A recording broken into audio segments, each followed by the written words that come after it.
రైతులకు ఎలాంటి ఇబ్బందులు రాకుండా ధాన్యం కొనుగోలు చేయాలని భూపాలపల్లి ఎమ్మెల్యే గండ్ర సత్యనారాయణరావు అధికారులకు ఆదేశాలు జారీ చేశారు. జయశంకర్ భూపాలపల్లి జిల్లా చిట్యాల మండలం నవాబ్పేటలో DRDA ఆధ్వర్యంలో ఏర్పాటు చేసిన ధాన్యం కొనుగోలు కేంద్రాన్ని ఆయన ప్రారంభించారు.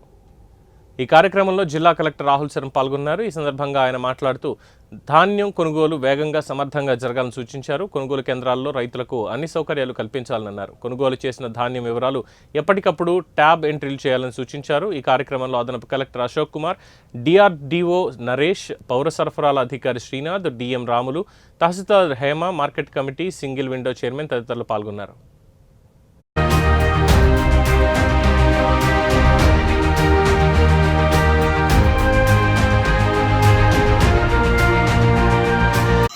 ఏదైతే మనము ఈ తాలు మట్టి లేకుండా చూసుకోవాలి.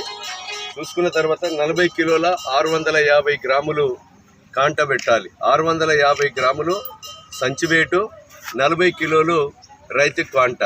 ఈ కాంట అయిన వెంటనే ఏదైతే ఐకీపీ ద్వారా PD గారు మీకు ఏదైతే ట్రక్ షీట్ బుక్ పంపిస్తారో అదేవిధంగా ప్యాడ్ కూడా పంపిస్తారు. ఆ ప్యాడ్లో రైతు ఏదైతే ఎన్ని క్వింటాలో ఎంట్రీ చేసి మీ యొక్క ట్రక్ షీట్లో రిసీట్ రాసి రైతుకు ఇస్తే రైతు వెళ్ళిపోతాడు.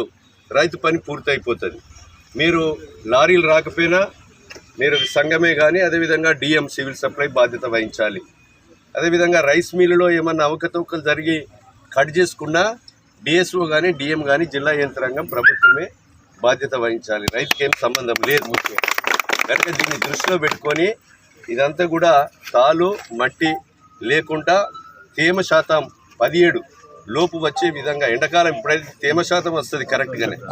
దీనికి మద్దతు ధరగా సన్న వడ్లు అయితే మద్దతు ధరకు అదనంగా బోనస్ 500 ఇస్తాం. దొడ్డు వడ్లు అయితే ఈరోజు మద్దతు ధర 2320 రూపాయలు మీ ఖాతాల్లో 2300 కామన్గా మీకు అందచేయడం జరుగుతుంది. రైతులు దీన్ని దయచేసి పాటించాలి.